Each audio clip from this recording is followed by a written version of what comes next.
You really mean it when you say that my feeling good and my feeling bad is only about me related to me.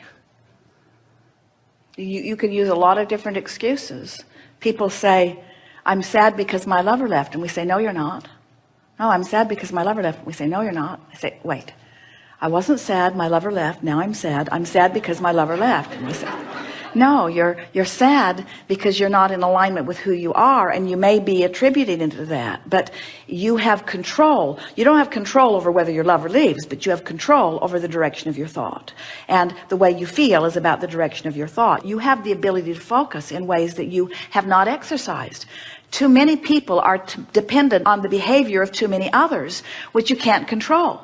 And then it puts you in this uncomfortable position of needing to be true control freaks in order to feel good. And then as your world gets bigger, you find that there are too many moving parts, and you find less ability to control, and so then it all begins to break down as the moving parts become more numerous, where when you get it, when you decide early on or as soon as you can that you're going to stop trying to control the uncontrollable, which is everything that everybody else is doing, even doing with you.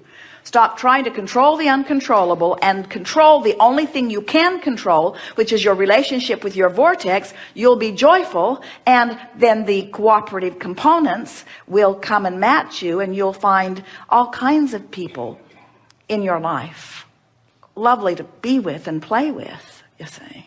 Let's offer this one strong statement because we haven't said it before. Let law of attraction do all of the controlling, and you just adjust your vibration. So you have to stop looking at what you don't want and start looking at what you do want. But we've never known anybody who could just stop doing that. You have to start doing something else, and that's the whole point. You want to focus yourself into the vortex, and we know that the fast way in is to just care about how you feel. When you get in there, everything you want is in there. So some of these processes that you describe feel like effort, and the effort doesn't feel good. But you see, it always takes effort, and let's talk about why it takes effort, and let's just tell it like it is. Focus is effort because law of attraction will hold you to your dominant vibration. So if I've been beating the drum of I don't have enough money, and I've been noticing evidence of not having enough money, and in my noticing that I don't have enough money, I activate a vibration so it keeps me in that position of not having enough money, then to think about having more money is not as easy as noticing that I don't have enough money. It takes effort to imagine beyond what is. That's really what we're talking about. It's easy. It's like it's easy to turn on the television and watch what they're offering. It's more difficult to think your own thought. It's easy to just hear what someone's saying to you. It's more difficult to guide the conversation in a more positive direction. It's easy to observe. It's more difficult to focus. And yet there is so much more reward in focusing than there is in just observing. So most people have trained themselves. You have patterns of thought about money. You have patterns of thought about your body. You have patterns of thought about teachers. You have patterns of thought about government. You have patterns of thought about ecology. You have patterns of thought about medicine. You have patterns of thought about animals. You have patterns of thought about cats. You have patterns of thoughts about dogs.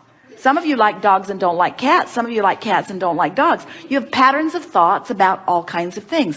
A pattern of thought just meaning a thought that you thought. Maybe your mother thought it, and she thought it and spoke it, and then you thought it and listened, and then it doesn't matter where the thought got started, but you've got an active vibration about a lot of different subjects. So let's say your active vibration about the subject of something that you want improvement in. Let's say your active thought is that we are in the middle of a financial crisis. And let's say that your active thought is that costs are going up and incomes are going down, and the government is trying to fix it, but there are so many moving parts that even the best of them are in a state of confusion. And so that's your active thought, that you've talked about it, you've thought about it, you've listened, you've reasoned it out. That's your active thought. Well, it takes discipline to think a different thought. And many people would say It's not just that it takes discipline to think an improved thought, Abraham. I don't want to think an improved thought because I've been trained to tell it like it is. I've been trained to face reality, to tell the truth. So now this vibration, this reason that it's harder to think a different thought has many layers of reasons. My mother told me to always tell her exactly the truth. And I don't always do it, but I feel guilty every time I don't. So I've trained myself into this thought, and now it's difficult to think a thought that's different. And we want to say, oh, hear this. The only reason that it's harder to think the optimistic thought about the subject that you've been pessimistic about is because the habit of thought has a vibration active within you, and law of attraction's holding you there. Law of attraction's holding you there. Law of attraction's giving you other thoughts that match it. Law of attraction's bringing you to people who think the same thing. Law of attraction's bringing evidence to you to support your belief. In other words, of course it's hard because reality has been formulating around it, and you believe your reality. And oh, did you just hear that? You believe that reality, and we want you to believe this reality. We want you to believe the vibrational reality. We want you to believe the reality of the whole of you, you see. And when these two realities merge, and the only way these are, oh, this is so good. The only way these two realities can merge is if you come this way into your vortex, because your vortex is never going to merge with this reality. If the source within you would merge with sickness, your planet would be sick and dead soon. If the source within you would merge with economic decline, it would be over for you. In other words, there would be endedness, but that's not ever going to happen because the whole system is such that the source within you holds the leading edge position that is achieved by your asking from the contrast that you live. Are you getting that? When you know what you don't want, you ask for improvement, and improvement becomes the new order of the day. And the new ones being born and all the new energy coming in all come from that vantage point. We've all got a perpetual well-being thing going on here that no matter how negative any one of you get, you cannot disrupt the system. All you can do is pinch yourself off and have an unpleasant time for a while until you croak, and then you're right back in the game again. You see. And in those instances in which I actually feel good or bad, then it's about me to me.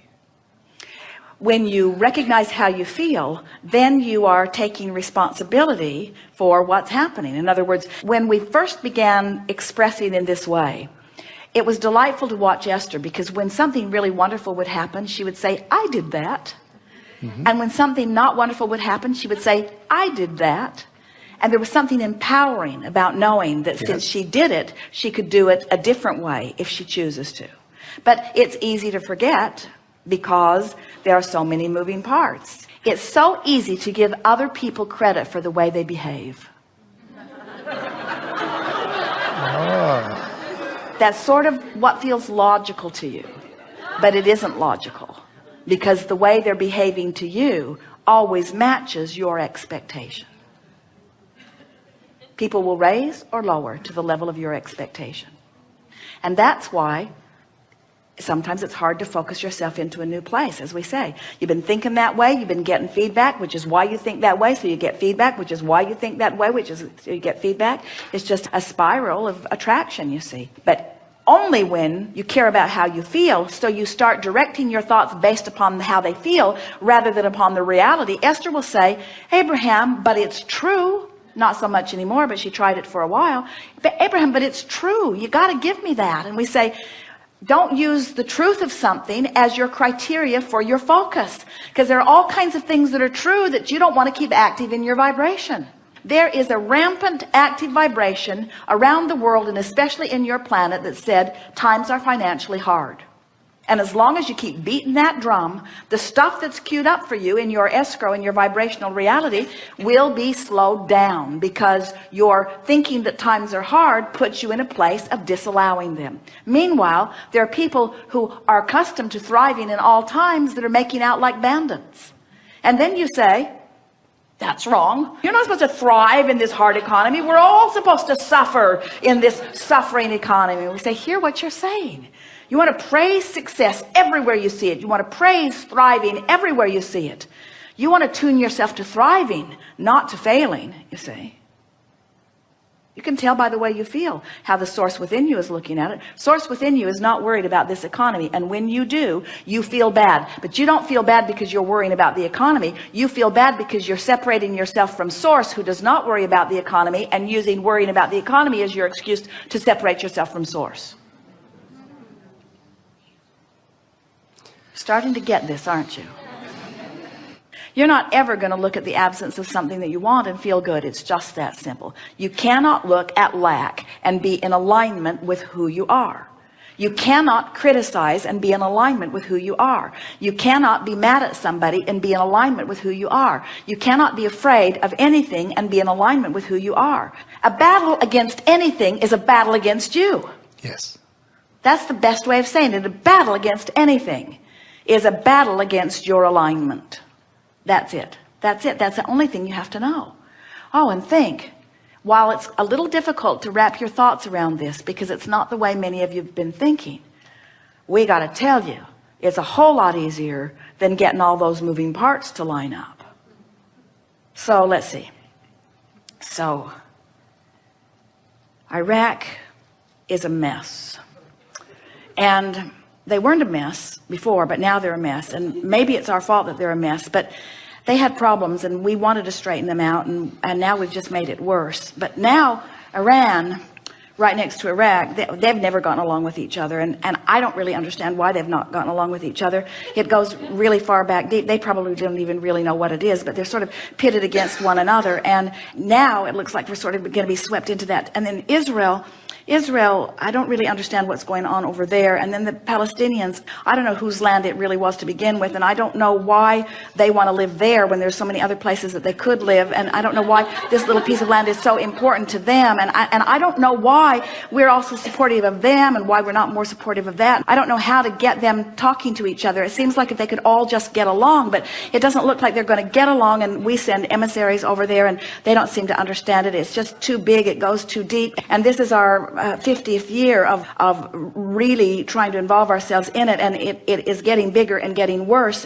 And there have been many hundreds of thousands of people that have died in this conflict, and I don't really understand what any of them thought about it, and I don't know what to do about it. And I know that there are a lot of people that I love that are over there that are working on it and trying to do something about it, and I know they all have their perspective, but I don't know how broad their perspective really is. I don't know how much those soldiers that have gone to really fix it really understand about all. I don't know how much they get to really talk to the people that are there. I don't really know what the Iraqi people are really thinking or feeling. I don't think they really like us very much. I think they would like us to leave, and yet I think they're afraid that if we leave that things will get worse. And I don't know. I thought I voted for someone who was going to do something different about it, but I don't know what he was dealing with. I don't know who said to him when he got there, but it seems to me that what he said before he was elected and what he's doing after he was elected was not really the same thing, and I sure would like to talk to him about it, but I don't think there's much chance that I'm ever going to get to talk to him about it.